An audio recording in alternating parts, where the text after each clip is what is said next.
What began as an unofficial investigation into a homicide became a Pandora's box of corruption, which has manifested into what some might consider to be prophetic fulfillments. In the summer of 2008, I experienced a series of 3 panic attacks. 1 week after the third panic attack, my home in Palm Springs was broken into. There was no visible sign of forced entry. The perpetrators stole nothing, except the water pipe in the master bath had been pulled out of the wall, through the tile. It was obvious that whoever was there left angry. I would have been home, except I made a last-minute decision to stop and visit an acquaintance, which delayed me about an hour. The following day, I discovered their point of entry, and left immediately. That experience persuaded me to take a hiatus. When I returned home, strangers had locked me out. My friend Michael Goss was dead. I felt as if I was knee-deep, and surrounded by quicksand. However, I soon realized my situation was far worse. The authorities refused to help me. My so-called friends abandoned me as if I were a leper. Everything I had was taken from me. There was an active effort to kill me, and the only reason I am still alive is because of divine intervention. Whatever the reason, it must be extraordinary. Los Angeles Superior Court. The Michael R. Goss Living Trust. It is a known medical fact that cancer does not directly cause death. Therefore, cancer should never be reported as the immediate cause of death.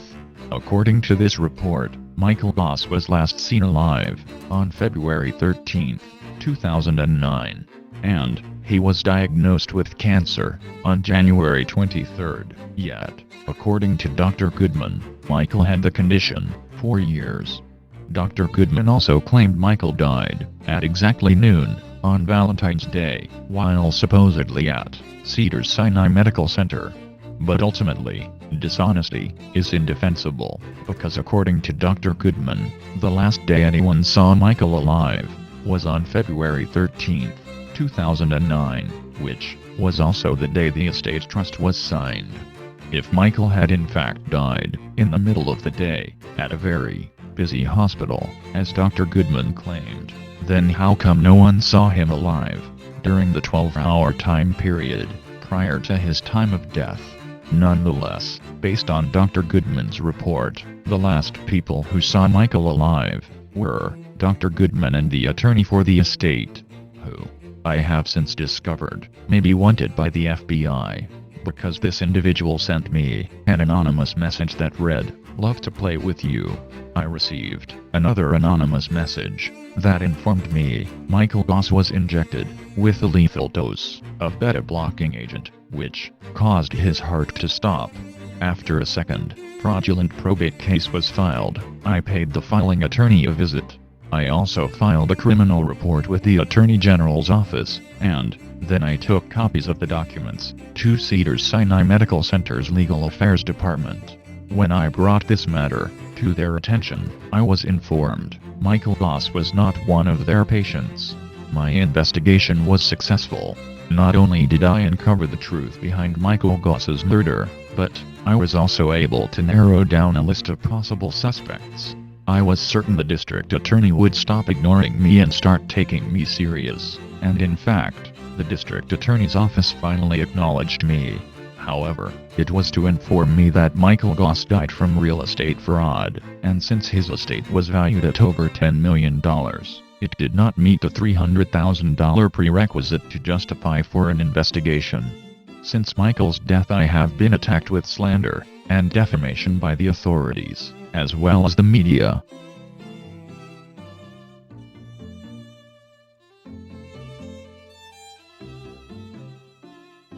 In fact, the world already knows my name because 8 months after Michael Goss was murdered, music artist Stephanie Germanotta released the song Alejandro. Clinical psychology tells us arguably that trauma is the ultimate killer. Memories are not recycled like atoms and particles in quantum physics. The truth is, they can be lost forever. When I look back on my life, It's not that I don't want to see things exactly as they happened. It's just that I loathe reality. It's sort of like my past is an unfinished painting. As the artist of that painting, I must fill in all the ugly holes and make it beautiful again. It's not that I've been dishonest. It's just that I prefer to remember them in an artistic way. And truthfully, the lie of it all is much more honest because I invented it.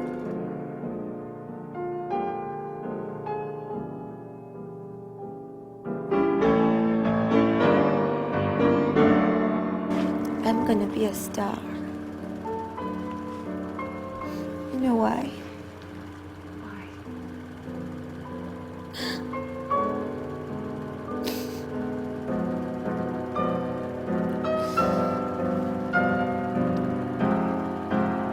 Because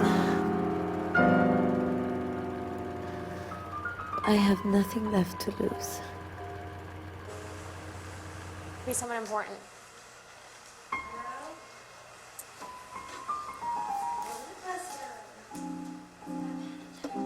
Perfect. See, I told you.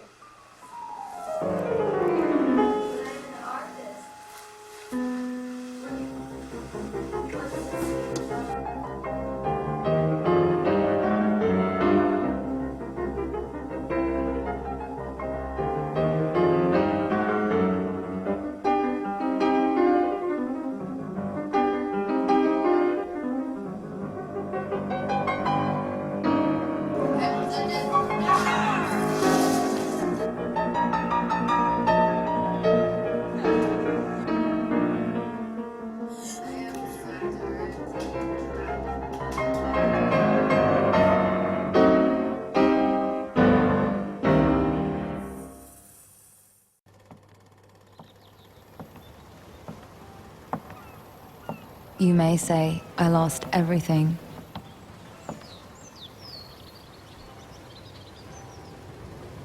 But I still had my bedazzler.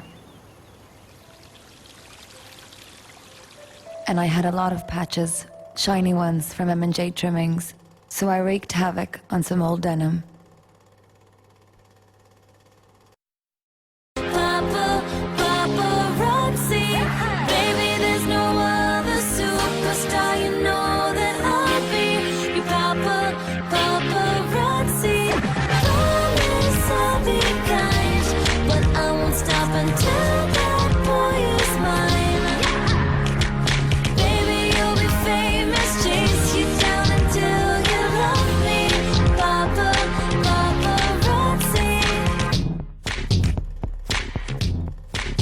And I did what any girl would do.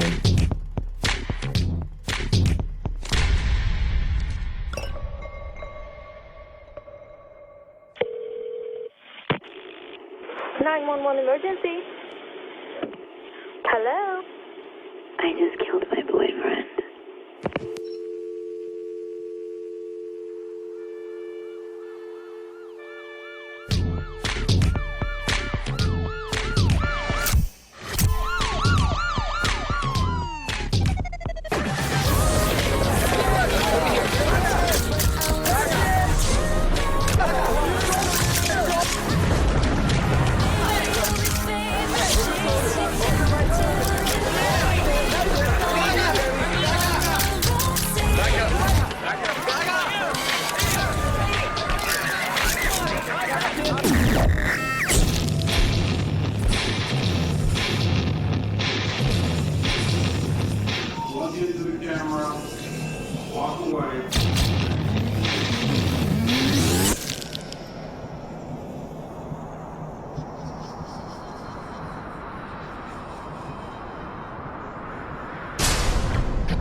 know that we are young, and I know that you may love me, but I just can't be with you like this anymore.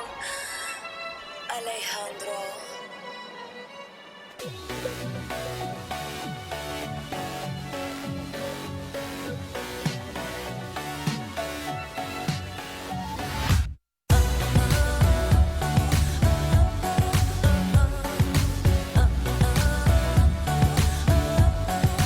She's got both hands in her pocket, and she won't look at you, won't look at you.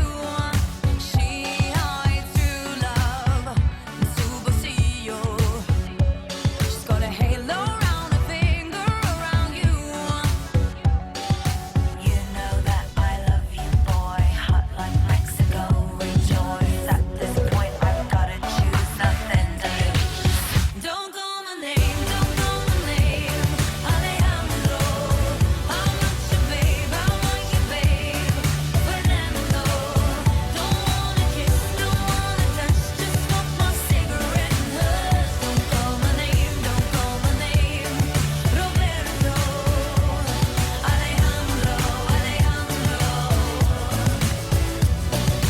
Alejandro,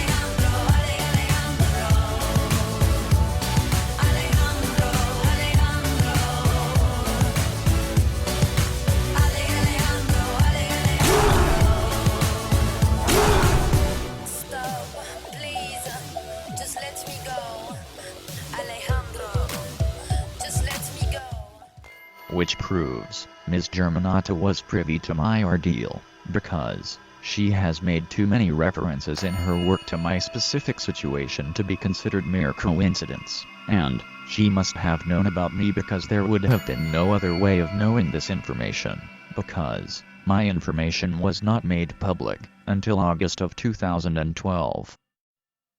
Therefore, these attacks were motivated by malice because, if the only surviving relative commits suicide, then their information dies with them. These were Michael Goss's true signatures. These were the signatures found in the estate trust. The police called me delusional. The FBI told me this evidence did not exist. The Justice Department humiliated me. Based on that response, they are the delusional lunatics that need psychiatric help, not me. I found their reaction to be alarming because, clearly, these men are suffering from a mental illness. They are obviously delusional. They have lost touch with reality. Their thought process is disorganized, and because these men are responsible for public safety, an intervention must be organized to prevent their mental illness from causing any more damage to our society. Their mental health has affected me negatively, by influencing the way I have responded. However, in reflection, my responses have been completely emotional, and because I was reacting outside of my logical mind, some could argue, my responses were totally honest and unfiltered. In other words, I have responded raw and directly from my soul. When I realized the Justice Department was suffering from a mental illness, I began seeking other avenues for recourse. Technically, I am Jewish, so I went to the Jewish community for help, except my own people treated me as an outcast. I referenced the story of Moses, and used it as an analogy to remind my people that I was not the first Jew to demand justice from a head of state. I tried going to Masjid for help from the Islamic world without success. When I exhausted every domestic option available for recourse, I went to Geneva, Switzerland and petitioned for asylum from the High Commissioner for Human Rights. The United Nations treated me like a subspecies of human being. The only explanation as to why I have acted so crazy is because I was just following the example they were setting. During one of those moments, I sent a formal letter to the Freemason Fraternal Alliance, which informed them I was aware of their illegalities. During a brief moment of insanity, I claimed to be their God incarnate. Not only was I aware they would never have the mental health to comprehend the evidence I submitted, but I had nothing else to use in self-defense against them, so I figured I had nothing to lose by claiming to be God. I supported my claim with various biblical references. I also used the story of David and Goliath as the analogy of how they would not win this fight. All I want is justice for my property to be returned to me, to be provided restitution for my damages, and to be given the recourse I am owed. I may have claimed many crazy things out of desperation. However, if I have acted unjustly, without reasonable cause, then God would have ignored me, like everyone else. If I was dishonest, or if my claims were a form of transgression, God would have punished me for calling upon God in vain. During my quest for justice, I discovered the answer to my prayers, in a document entitled, In Eminenti, the Papal Bull of Pope Clement XII. On August 8, 2012, I went to the Catholic Church with a copy of In Eminenti. I was confident the Church would enforce their constitution, which I believed would finally bring an end to this nightmare, since the Roman Catholic Church was the only organization with the authority to help me, except the Catholic Church closed the door in my face, and I am no longer allowed within 50 feet of the Roman Catholic Church. In complete emotional despair, I went to God and begged God to avenge me for these injustices. I declared a war against Freemasonry, as being God's enemy. 3 days later, on August 11, 2012, twin earthquakes hit northern Iran. They were within minutes from each other, as if they were birthing pains, which signified God's acknowledgement, as well as God's endorsement. God was the only one that listened to me. God has been the only force that has responded to my plight. On October 16, 2012, God gave me a message which I communicated to the Vatican through a press release for the world to witness. I gave the Pope a deadline, and on November 7, 2012, that deadline was met. On the morning of December 14, 2012, the consequence for ignoring God's warning was delivered to a private Catholic school located in the northeastern United States. The abomination of desolation was kept from the global audience, as 20 tiny caskets were paraded through the town of Newtown, Connecticut, all the while being mocked by the United States media with a disgusting flood of arrogance. Then in February 2013, the United States government murdered one of its rape victims because that targeted individual fought back in self-defense. On February 8, 2013, I sent the Vatican another message, and 3 days later, the Pope resigned in cowardice. February 14, 2013, was the 5th year anniversary of my friend's death, and I was attacked once again by the predators responsible for making me homeless. That attack was communicated to me when music artist Lady Gaga announced the cancellation of her tour. The reality is, those responsible for murdering Michael Goss realized the visibility I was receiving through Lady Gaga's concert tour, and they decided to take a $20 million loss, rather than jeopardize the chance of having the truth exposed. So, on the 7th day of Passover, I gave the world Trumpets.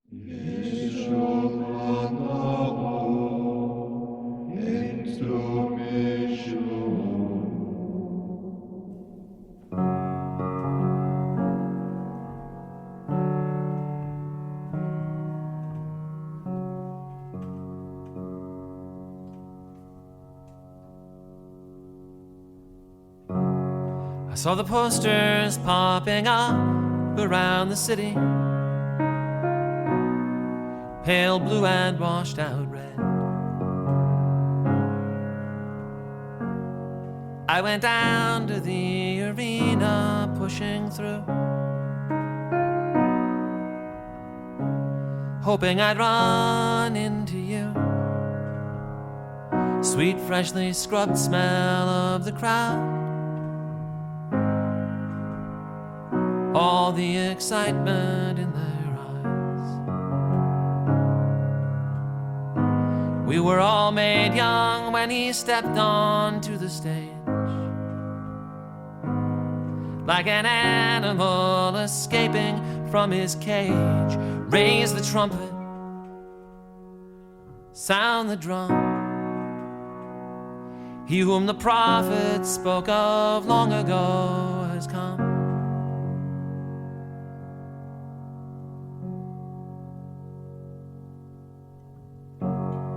All of us 2 days to leave when it was over, dawdled by the vendors for a minute.